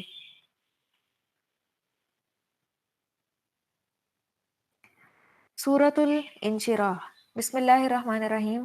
الم نشرح لک صدرک ووضعنا عنک وزرک، کیا ہم نے آپ کے لیے آپ کا سینہ کھول نہیں دیا اور آپ سے آپ کا وہ بوجھ اتار دیا جو آپ کی کمر توڑ رہا تھا، اور آپ کے لیے آپ کا ذکر بلند کر دیا۔ اس کے دو معنی ہیں، ایک یہ کہ کسی بات، نظریہ، عقیدہ یا معاملے کی انسان کو پوری طرح سمجھ آ جائے، سینے کا کھل جانا، اس میں کوئی شک و شبہ یا ابہام باقی نہ رہے، اور انسان کو جو کچھ سمجھ میں آئے اس پر اسے یقین اور اطمینان بھی حاصل ہو جائے۔ فَمَن يُرِدِ اللَّهُ أَن يَهْدِيَهُ يَشْرَحْ صَدْرَهُ لِلْإِسْلَامِ، اللہ تعالیٰ جب کسی شخص کے ساتھ بھلائی کا ارادہ کرتے ہیں تو اس کا سینہ اسلام کے لیے کھول دیتے ہیں، یعنی اسے یقین اور اطمینان حاصل ہو جاتا ہے کہ اسلام کے پیش کردہ عقائد ہی درست ہیں۔ اور اس کا دوسرا معنی یہ ہے کہ جس کام کو انسان ایک بہت مشکل کام سمجھ رہا ہو، اس کام کو سر انجام دینا اسے گراں بار محسوس ہو رہا ہو، اس کام کے کر گزرنے اور اس بوجھ کو اٹھانے کے لیے اس کی طبیعت آمادہ نہ ہو رہی ہو، تو اس کو اللہ سبحانہ و تعالیٰ آمادہ کر دیں، اس کام کو اس کے لیے آسان بنا دیں۔ جیسے جب سیدنا موسیٰ علیہ السلام کو نبوت ملی اور انہیں حکم دیا گیا کہ اب فرعون کے ہاں جا کر اسے میرا پیغام دو، تو اس وقت انہوں نے کیا دعا کی تھی؟ رب اشرح لی صدری ویسر لی امری، اے اللہ میرا سینہ کھول دے اور میرے لیے میرا یہ کام آسان بنا دے۔ تو اللہ سبحانہ و تعالیٰ نے ان کے دل کی جو گھٹن تھی یا پریشانی تھی اس کو دور فرما دیا، اور فرعون جیسے جابر بادشاہ کے سامنے بھی حق بات پہنچانا آسان بنا دیا۔ تو یہ ہے سینے کا کھل جانا۔ اور آپ کا ذکر بلند کس طرح سے کیا؟ اللہ تعالیٰ نے نبی کریم صلی اللہ علیہ وسلم پر درود پڑھنے کی تلقین کی کہ فرشتے بھی درود پڑھتے ہیں، تو اہل ایمان کو بھی حکم دیا کہ وہ بھی درود پڑھیں۔ لوگوں کی زبانوں پر آپ کا ذکر خیر، اچھا تذکرہ اور دعائیں جاری فرما دیں۔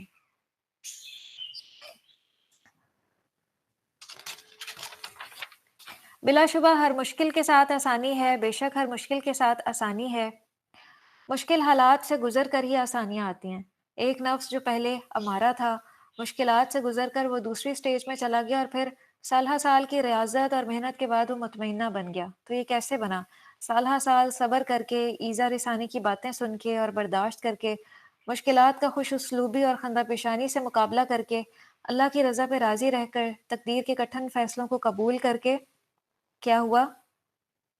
نفس مطمئنہ بن گیا۔ اور جس کا نفس مطمئنہ بن جائے اس کے لیے ہر مشکل کام آسان ہو جاتا ہے، اس کے لیے کوئی مشکل نہیں رہتی۔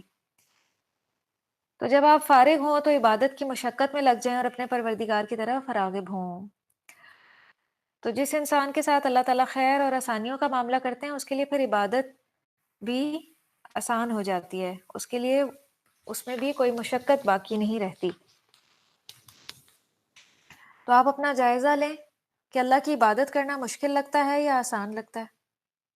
تو اگر آپ کے کاموں میں مشکل ہے تو اللہ سبحانہ و تعالیٰ سے آسانیوں کی دعا کیجیے،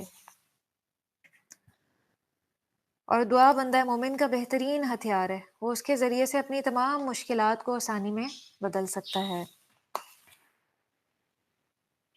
سورۃ التین، یہ ہماری آج کی لاسٹ سورہ ہے۔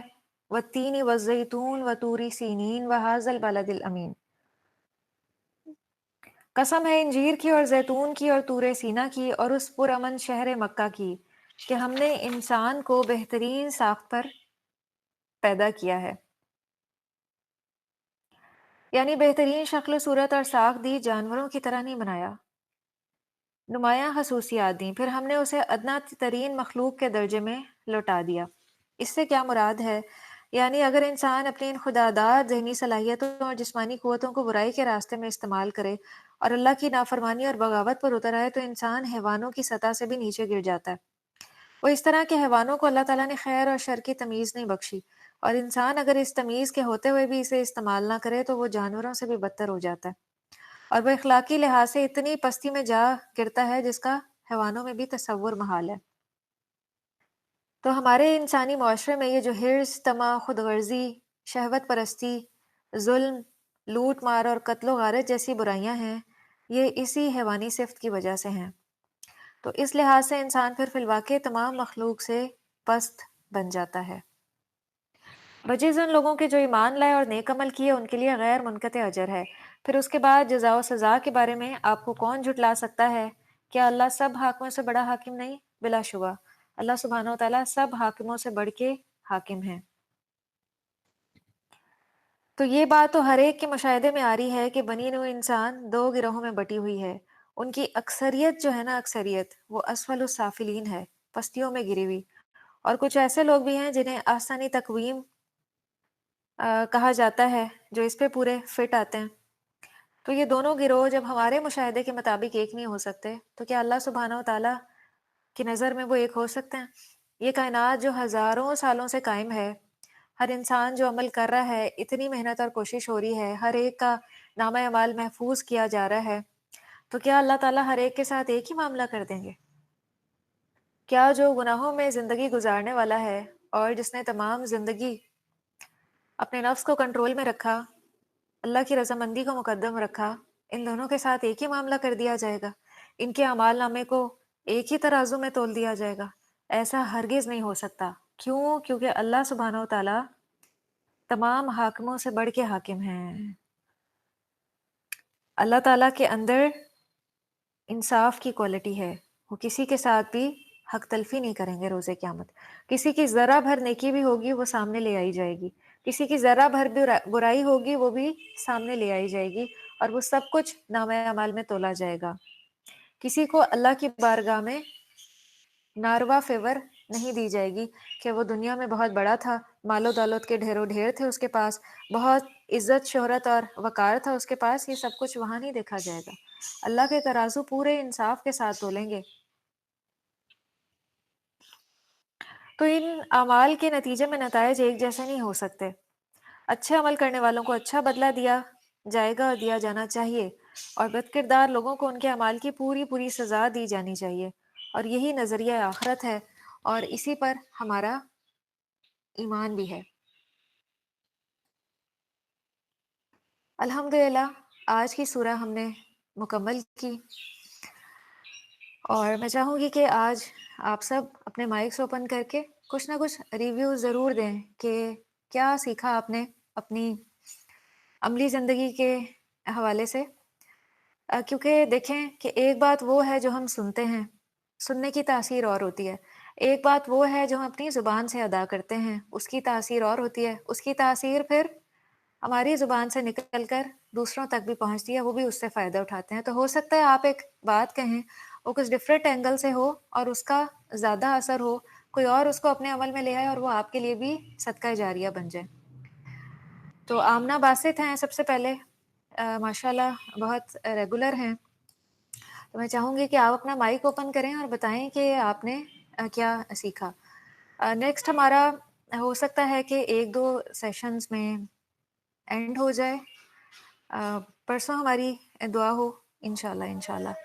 جی فوزیہ آپ اپنا مائک اوپن کیجئے، اور آپ سب جلدی جلدی کیجئے۔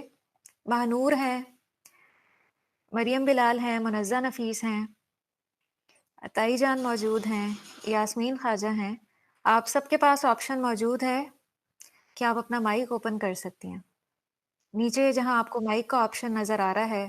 جی مہنور۔ السلام علیکم۔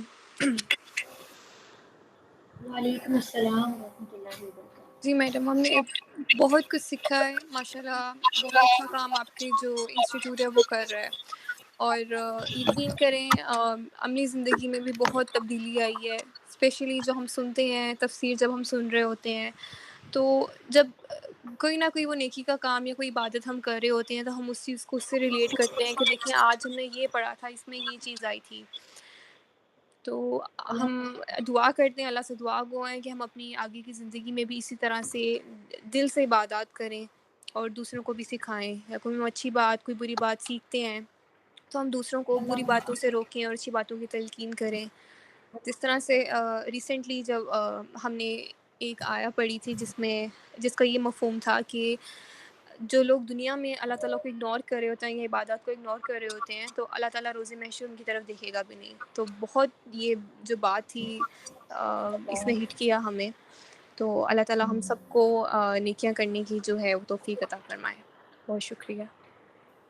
جزاک اللہ خیرہ. تو بس یہ قرآن جو ہے ایک یاد دہانی ہے ہم سب کے لیے، اور انسان بلا شبہ نسیان ہے، وہ بھول جاتا ہے. اگر ہم اس سے تعلق نہیں رکھیں گے، ہم اس کو کھولیں گے نہیں، بار بار پڑھیں گے نہیں، سمجھیں گے نہیں، تو ایک وقت آئے گا کہ ہم بھول جائیں گے ان تمام باتوں کو. اور جب انسان بھول جاتا ہے تو بہت سی چیزیں اس کے عمل سے بھی نکلنا شروع ہو جاتی ہیں، اس کا ایمان کمزور ہو جاتا ہے. تو قرآن کی جو یاد دہانی ہے، ہم نے مرتے دم تک اس سے اپنے لیے سبق لینا ہے اور اپنا تزکیہ کرنا ہے انشاءاللہ. جی یاسمین، آپ کیا کہنا چاہتی ہیں؟ السلام علیکم ورحمۃ اللہ وبرکاتہ. جی میں ایک چیز وہ جو آپ جو بتا رہے تھے جو تقدیر کے بارے میں، جو بدبخت پہ لکھا جاتا ہے یا تقدیر والا، اس کا تھوڑا سا لاسٹ میں مس کیا، پتہ نہیں تو وہ کیا تھا، مجھے تھوڑا سا آپ بتا آپ کو سکتے کہاں تک ہیں؟ سمجھ آیا تھا وہ؟ وہ یہی کہ اس نے پوچھا کہ جب ہی لکھا ہی گیا ہے تقدیر میں کہ یا بدبخت ہو یا تم خوش نصیب ہو تو نیکی کرنے والا، تو جی، اس کے بعد جو آپ نے بولا وہ نہیں اس سمجھ کی میں آئی. وضاحت میں نے یہ بتایا تھا کہ اللہ سبحانہ و تعالیٰ نے یہ جو تقدیر لکھی ہے نا، اپنے وسیع علم کے بنا پہ لکھی ہے. اللہ سبحانہ و ہاں تعالیٰ کو پہلے سے ہی علم ہے کہ میرا یہ بندہ بڑا ہو کے نیک بخت بنے گا یا بدبخت بنے گا، نیک اعمال سر انجام دے گا یا برے اعمال سر انجام دے گا. اسی لحاظ سے اس کی تقدیر میں لکھ دیا گیا کہ یہ نیک بخت ہے یا بدبخت ہے، اور اسی بنا پہ اس کے لیے راہیں ہموار کی جاتی ہیں. نیک وقت کے لیے نیک راہیں اور بدبخت کے لیے بری راہیں. تو یہ اصل میں انسان کی اپنی چوائس ہے جو اللہ سبحانہ و تعالیٰ نے اپنے وسیع علم کے بنا پہ لکھ دی. اللہ کو پہلے سے علم تھا. تو تو بندہ کیا کرے گا؟ بندہ ویسے ہی کرے گا جیسے اللہ تعالیٰ لکھا ہے نا. انسان کے پاس چوائس ہے. دیکھیں ہمارے پاس چوائس ہے یا نہیں. کیا ہمیں نماز پڑھنے پہ اختیار ہے؟ ہم چاہیں تو نماز پڑھیں اور چاہے تو نہ پڑھیں. ہم چاہے تو صدقہ کریں، چاہے تو نہ کریں.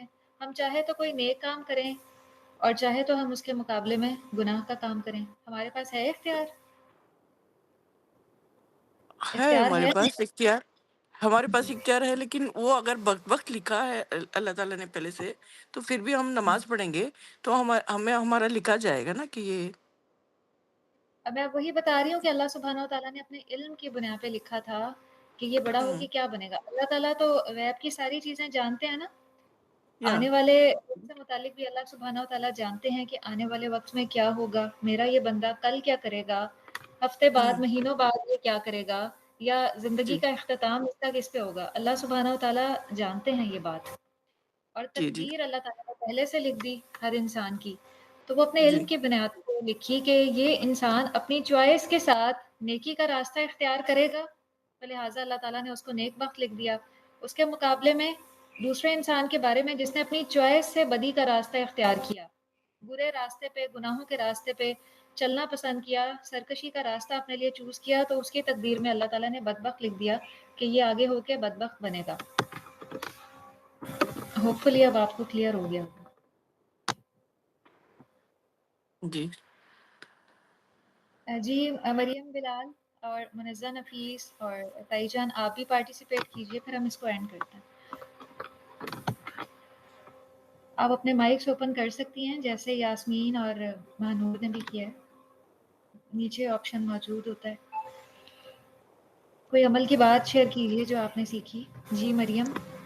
جی السلام علیکم ورحمۃ اللہ وبرکاتہ. السلام ورحمۃ اللہ وبرکاتہ. جی الحمد للہ، بہت اچھا آپ نے سمجھایا.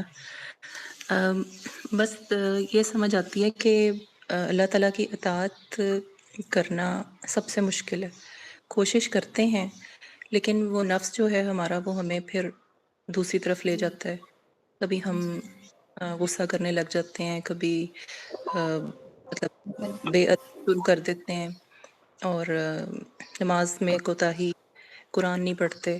تو وہ کوشش ہوتی ہے کہ ہم کریں، لیکن پھر بعد میں پچھتاوا بھی ہوتا ہے.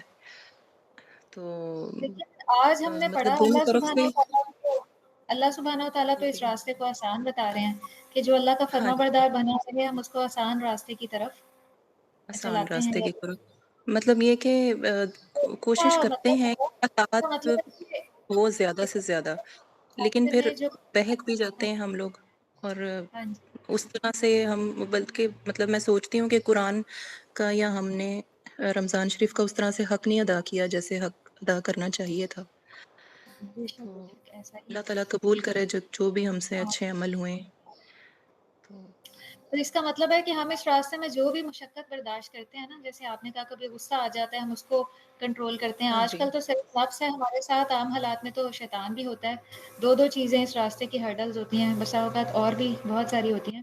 تو اس راستے کو عبور کرنے میں یا طے کرنے میں جو ہم مشکلات سہ رہے ہوتے ہیں، تو اس کے مقابلے جی میں اللہ تعالیٰ ہمیں کچھ آسانیاں بھی دیتے ہیں. ہمارے نفس میں ایک سکون اور اطمینان اللہ تعالیٰ پیدا فرما دیتے ہیں جو اس راستے پہ چلنے کے نتیجے میں ہوتا ہے. اور وہ ایک بہت بڑی آسانی ہے. مشکلات کے مقابلے میں وہ آسانی زیادہ بڑی ہے کہ جو اس راستے پہ ایک بار چل پڑتا ہے نا، وہ پھر اس کو ترک نہیں کر سکتا. جو ہدایت کا اور ایمان کی مٹھاس اپنے دل میں محسوس کر لیتا ہے، پھر اس کے راستے میں لاکھ مشکلات آئیں، اس کو ایک پہاڑ عبور کرنا پڑے، وہ پھر یہ راستہ نہیں چھوڑ سکتا. اللہ تعالیٰ استقامت دے ہمیں اللہم انشاءاللہ. آمین. جی منزہ نفیس.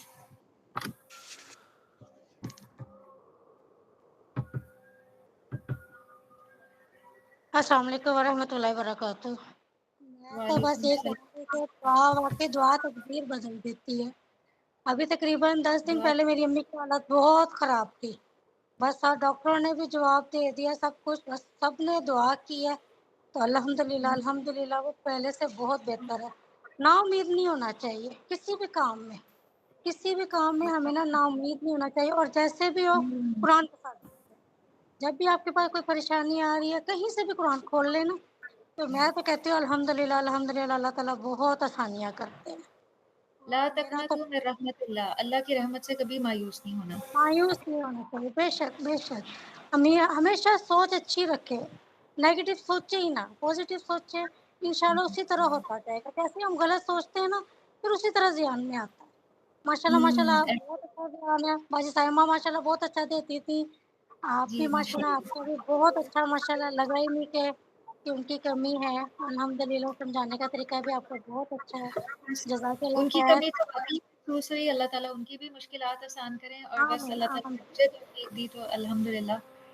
الحمدللہ واقعی اللہ تعالیٰ ہی اپنے بندوں کو چنتا ہے ان کاموں کے لیے، ہے نا. الحمدللہ یہ سراسر اللہ کا الحمدللہ. احسان اور نعمت ہے. اور جی شروع جی میں بے بھی شک. جیسا کہ میں نے بتایا تھا کہ صرف 2 طاق راتیں رہ گئی ہیں، تو جی ہم نے جی ان میں دعاؤں کا بھی اہتمام کرنا ہے. نہ صرف اپنے لیے دعا مانگنی ہے، اپنی اولاد کے لیے، اپنے گھر والوں کے لیے، اپنے عزیز و اقارب کے لیے، تمام بے شک. مسلمانوں کے لیے دعا مانگنی ہے، اور خاص طور پہ فلسطین کے مسلمانوں کے لیے. اور اس کے لیے دعائیں بھی آپ کو بتائی تھی آیت کریمہ، اور اس کے علاوہ دشمنوں کے شر سے بچنے کے لیے جو دعا ہے اس کا بھی اہتمام کرنا ہے. جس طرح ہم اپنے لیے دعا مانگتے ہیں، ایسے ہی ہم نے ان کی تکلیف کو محسوس کرتے ہوئے ان کے لیے دعا مانگنی ہے. جیسے آج بھی اس بارے میں خصوصی طور پہ یہ بات ہوئی نا کہ ایک بندہ مومن اس کا دوسروں کے ساتھ طرز عمل وہ ہوتا ہے جو وہ اپنے لیے پسند کرتا ہے، وہ دوسروں پہ بھی رحم کرتا ہے. اور ایک مسلمان جو ہیں وہ باہم ایک امارت کی مانند ہیں، یا جیسے جسم کا ایک جز اگر وہاں پہ تکلیف ہو تو سارے اعضاء اس سے متاثر ہوتے ہیں. تو ایک مسلمان اس طرح دوسرے کا دکھ اور تکلیف محسوس کرتا ہے. تو ہمیں بھی جو مسلمان دکھ اور تکلیف میں ہیں، جو فلسطین کے مسلمان، ان کی تکلیف کو محسوس کر کے ان کے لیے دعا کرنی ہے، تاکہ اللہ تعالیٰ ان کے حق میں آسانیاں پیدا فرمائیں اور ان کی راہیں ہموار کر دیں. وآخر دعوانا الحمد للہ رب العالمین. سبحانک اللہم و بحمدک نشہد ان لا الہ الا انت نستغفرک ونتوب الیک. والسلام علیکم ورحمۃ اللہ وبرکاتہ.